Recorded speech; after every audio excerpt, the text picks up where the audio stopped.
अगर राष्ट्रपति को लेने comes to a closure by the grand finale of the Indian Air Force. And ceremonial conclusions on days like today never have an air of finality about them. National celebrations always leave us suffused with feelings of pride, camaraderie, and oneness. The past anchoring us and giving us stability. The present giving us the energy to move on. And the future giving us hope. We're now awaiting the arrival of the President's bodyguard, and we can see them here coming from the direction of Rashtrapati Bhavan. Lovely sunny morning. A light winter breeze definitely lifting the flags, but the spirits too. भव्य गणतंत्र दिवस समारोह और ये इतना शानदार कैसे बनता है, तो एक बात तो बिल्कुल समझ में आती है कि जब हम और आप मौसम का हवाला देकर घर से बाहर जाने में भी आनाकानी करते हैं, तब भी हमारे सैनिक बारिश, कड़ाके की सर्दी और कोहरे की परवाह किए बिना लगातार अभ्यास यानी प्रैक्टिस करते रहते हैं। सच ही कहा है किसी ने, अगर आप अपने काम में मेहनत करते हैं तो दिखता है, और अगर मेहनत नहीं करते हैं तो भी दिखता है।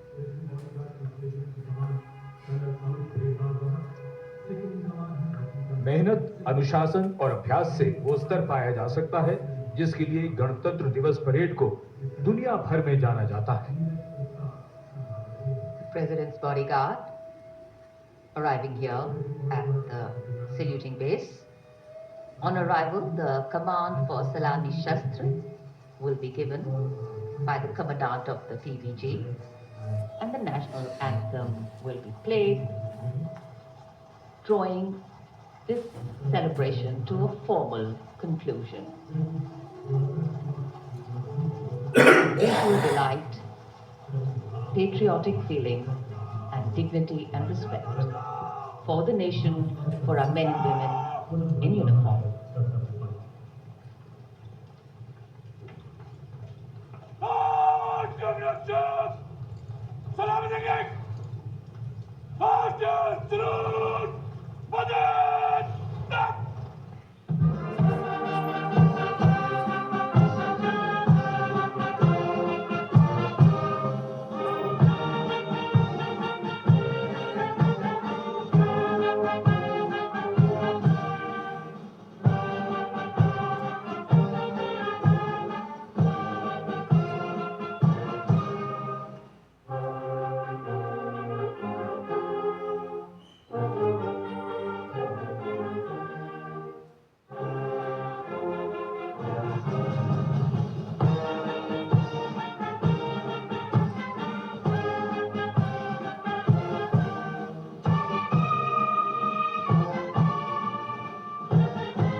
We were privileged to have with us today as chief guests for the parade foreign dignitaries from the EU, and here, rising up in the blue sky, as if carrying with them the aspirations of the largest democracy and one of the youngest populations in the world, hundreds of balloons in the colors of the national flag.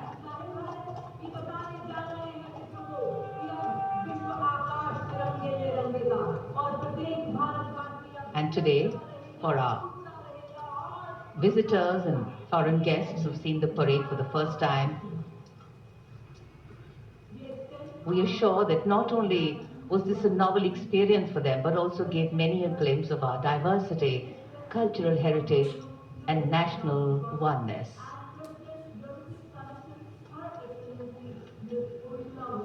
भारतीय सशस्त्र सेनाओं की सर्वोच्च commander, देश की राष्ट्रपति माननीय श्रीमती द्रौपदी मुर्मू सलामी मंच से अब कुछ ही क्षणों के उपरांत समारोह पूर्वक राष्ट्रपति भवन के लिए प्रस्थान करेंगी। उनके साथ हैं इस वर्ष के गणतंत्र दिवस समारोह के हमारे विशेष मेहमान, यूरोपीय परिषद के अध्यक्ष श्री एंटोनियो कोस्टा और यूरोपीय आयोग की अध्यक्ष उर्सुला फॉन डेर लायन, देश के उपराष्ट्रपति श्री सीपी राधाकृष्णन, माननीय राष्ट्रपति महोदया को समारोह पूर्वक विदाई देने के लिए उनके साथ उपस्थित, साथ ही माननीय प्रधानमंत्री श्री नरेंद्र मोदी, रक्षा मंत्री श्री राजनाथ सिंह, बहुत ही विशद, बहुत ही भव्य, बहुत ही प्रभावशाली 77वां गणतंत्र दिवस समारोह आयोजित हुआ।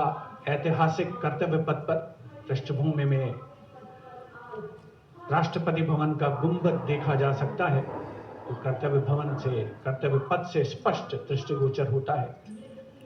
ऐतिहासिक बग्गी में विशिष्ट मेहमान अपनी जगह, अपना स्थान ग्रहण करते हुए यूरोपीय आयोग के अध्यक्ष Ursula von der Leyen, Bharat की राष्ट्रपति माननीय श्रीमती द्रौपदी मुर्मू और यूरोपीय परिषद के अध्यक्ष श्री एंटोनियो कोस्टा, भारत और यूरोप की सहभागीदारी अलग अलग क्षेत्रों में यूरोपीय कमीशन के देशों और भारत को प्रगति के नए आयाम पर ले जाने में कामयाब होगी, इसमें कोई शक की गुंजाइश नहीं है। आगे आने वाले दिनों में बहुत से President's bodyguard moves away in the direction of India Gate. The 21 gun salute still booming.